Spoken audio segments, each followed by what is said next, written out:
This is the Unleashed Voice for the LGBTQ community, where we educate, empower, and enhance the people's lives. And we gonna fight for love here on the show. I put a post on my Facebook page. I need you to go to my Facebook page. It's Dave and Clemens, and tag a picture of love. I don't care if you're heterosexual, you're in the same gender loving relationship. I don't care if you're single. Put a picture of love on my Facebook page. We're gonna spread love. Love, love, love. Love wins. Absolutely. I am Unleashed. So, we have the great founder of My Sister's Keeper in the house, and her 16-year-old daughter who goes to a high school, not Central, but she goes to a school that starts with a C. But nevertheless, we want her to introduce herself. Talk to me, Mama Edwards. I am Mildred Richard Edwards. Mm-hmm. Founder of My Sister Keeper, also peer advocates for people living with HIV and AIDS for Friends for Life. Okay, and who's that beautiful young lady sitting beside you? What's your name, ma'am? My name is Miracle. I'm 16 years old. I don't attend Central, but I do go to Cordova. I think she came for you. You really did. So, we're here in the studio. We know next week is December 1st is World AIDS and HIV Day. Yes. And worldwide, we have 35 million individual lives who've been infected with HIV and AIDS. And we have here 1 in 6 people in the world do not know they are living with HIV and AIDS. And right here in the South, it has the highest diagnosis of HIV infection than any other region in 2013. In our great city of Memphis, we're in the top 10 in the cities with the greatest diagnosis of HIV and AIDS. So it's important for us to spread the awareness and talk about this disease that's impacting lives and communities and cities here in Memphis. So, Mildred, Yes. tell your story to our listeners here on the Unleashed Voice for the LGBTQ Community radio show, please. Absolutely. I am a woman that's living with AIDS. I have been HIV positive for 15 years, just as long as you and Pastor Gooch been together. Oh, Lord. Yes, long time. I was diagnosed back in 2000 after delivering my son Malachi. Mm-hmm. Yeah. It was one of those things where nobody is expecting to receive a diagnosis like that. Mm-hmm. But when you get it, you have to figure out what you're going to do with it. How did it make you feel when the doctor said it to you? I couldn't tell you that I was happy. First of all, when she told me, I didn't know what she was saying. She Okay. told me I tested positive for the human immunodeficiency virus. Mm-hmm. Never heard of it. Okay. In the hood where I'm from South Memphis, Okay. we identified that as the package. Okay. Now, if she would have said the package, I probably would have fell out instantly, but I had a delayed reaction. It took me about an hour to figure out what the lady was talking about, So finally, when I figured it out, it was devastating. Okay. But I always remember that God puts no more on me than I can bear. Absolutely. Mm-hmm. Wow.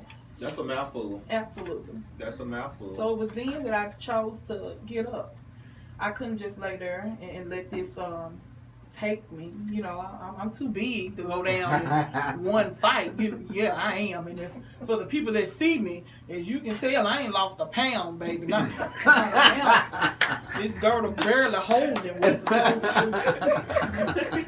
Just saying, So, your daughter, Miracle. Mhm. Miracle, what's your reason for being here with us on the radio show today? I'm my mom's #1 fan. Okay. I support her in everything that she does. Mm-hmm. And I don't have I don't understand the big problem with HIV and AIDS. Mm-hmm. So if people are uneducated, I want to help educate them. Okay. I'm behind her and whatever she do. So if she feeling down, I'm gonna always be there. So whatever she do, I'm here as well. That's my baby. That's your baby. That's my baby. That's so. Oh, somebody finna start crying. Yeah. Her eyes getting watery. We got Gonna cry, Mom? a big old roll of tissue in the booth in here. I ain't just on. Like two big rolls of toilet tissue here to wipe our eyes because Davey the crybaby. What? When we were downstairs in the reception, area, and I was talking to y'all, just you know, because Mildred, I heard your story, baby. You came to our church and you told your story, honey. You had people turning their organs and everything on.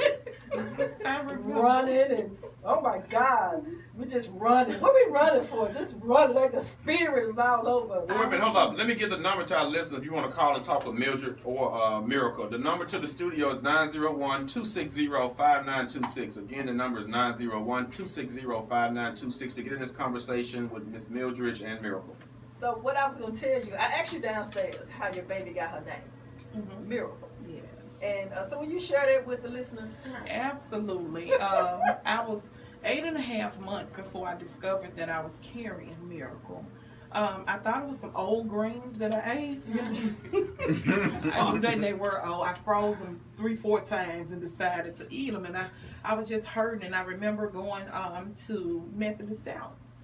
And they was running tests and they couldn't find nothing, urine, blood, nothing.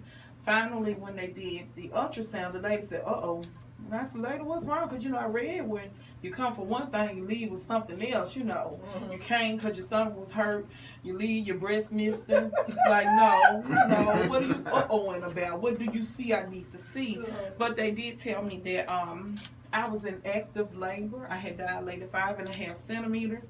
And a baby was coming, and I was just, I was floored. Like nothing. I had no Pampers, no, and I was at my finest. Ooh, I had a shape. I know that's right. You couldn't tell me nothing. But that's where Miracle name came from. 8.5 months pregnant with this sweet child, and she's been here. She's I know she's here. Like, her presence is not. Definitely. I think that's great because we were talking to Miracle and I asked her, Miracle, so what made you decide that you wanted to join your mom on the speaking circuit and go around and share your story as a product of a parent that has been affected with AIDS and HIV? It's a lot of my peers that are uneducated. And it bothers me because we know everything about rap songs and we know how to twerk, but we don't know what HIV stands for. And when I say it, I say human immunodeficiency virus. I don't say HIV. So they look at me like, what is that? Like, this girl is speaking in tongues. No, I'm trying to tell y'all, like, it's nothing to be ashamed of. And my mom says she's living with HIV, so she's not dying of anything. I don't think it's, like, the more that you learn about it, the less you have fear. That's a 16-year-old talking. She said the more you learn, the less fear you have. And my mother was telling you about your story because, remember, nobody can tell your story better than you. And so she was telling you, and she also said something like this. I'm going to paraphrase what you said. She said, when you tell your story, you remove all the power from anyone else to do it for you. And so I'm at a point now where I'm telling my story, and you should tell your story because your mother life impacts you. And so you have a story to tell, and your story has power. And no better person to tell your story than yourself.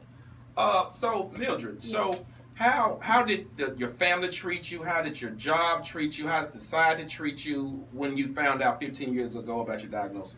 First set of people I told were my family, with hopes that I would have encouragement and support from them. But it was the complete opposite. Even today, I'm still not allowed in some of my family members' houses. What? Ain't that something? Wait a minute. David, shoot. Ooh. Baby, I almost cussed. Go ahead. What? But look what they missing out. Because they just don't know about this ladies right here.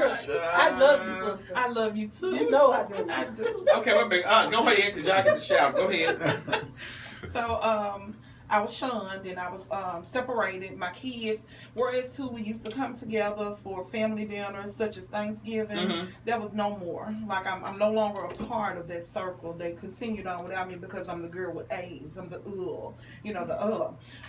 I even remember going to my dad's house, and I haven't been there in a couple of years, but each time I would go, it was funny because he could ask me for money to help him pay his mortgage, but I wasn't allowed in his house.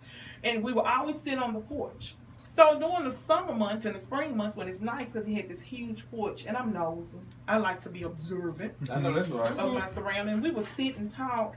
But I noticed even with on a day like this, if I was to go, we'll still be on the front porch. You lying. No, I'm telling you the absolute truth. People are I hope so he listening. ignorant. I hope he is. We ain't got no radio. We ain't got no light. We're going to take our second break.